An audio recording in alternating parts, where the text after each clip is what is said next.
Njerëzit po I besojnë më shumë inteligjencës artificiale rreth këshillave për shëndetin sesa mjekëve. Disa pyesin për simptomat të tjerët, çfarë të hanë, çfarë ilaçesh të marrin ose çfarë trajtimi të përdorin. Është mënyrë e thjeshtë, pa kosto, e shpejtë dhe e fshehtë, por është e rrezikshme, sepse inteligjenca artificiale shpesh nuk e di për çfarë ata po flasin. Inteligjenca artificiale nuk është doktor I specializuar. Ministria e Shëndetësisë dhe Mbrojtjes Sociale publikoi një video në rrjetet sociale ku mjekët apelojnë të kenë kujdes, sepse inteligjenca artificiale nuk zëvendëson mjekun, por është një mjet që ndihmon në informim, jo për diagnozë apo trajtim. Kohët e fundit ka një rritje të përdorimit të inteligjencës artificiale për qëllime mjekësore. Megjithatë, do duhet kemi parasysh që përdorimi I saj nga ana e pacientëve për këshilla, për diagnozë apo dhe për zgjidhje problemeve mjekësore duhet shoqëruar edhe me këshillat lidhur me riskjet që ajo ka. Këshilla e parë do të ishte përdorni inteligjencën artificiale, por keni kujdes, mos ngjelni vetëm tek ai informacion që morët.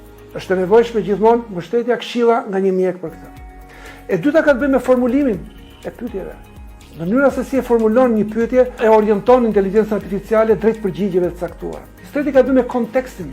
Dhe konteksti ka të bëjë me elementë të rëndësishëm si për shembull mosha e personit në fjalë, me prakticitetin e çështës, mbi kostot e tjera me radhë. Së fundi është gjithmonë e rëndësishme të kemi parasysh se inteligjenca artificiale ende është një produkt në përsosje sipër.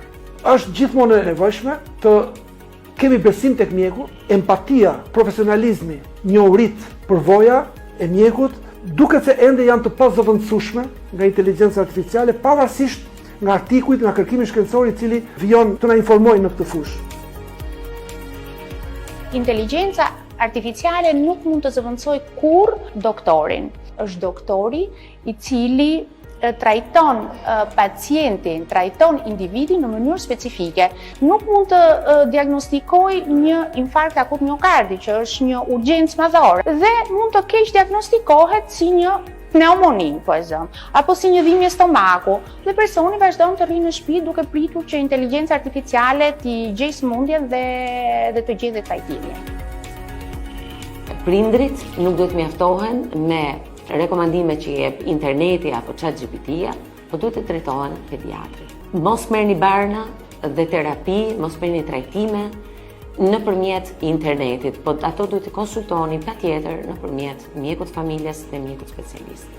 Kështu që një mesazh që kam për pacientët tanë është që kujdesi I vërtet dhe ai personal fillon tek vizita e mjekut. Shëndeti është pasuria më e madhe që kemi, kështu që informohuni patjetër, por mos rrezikoni shëndetin tuaj.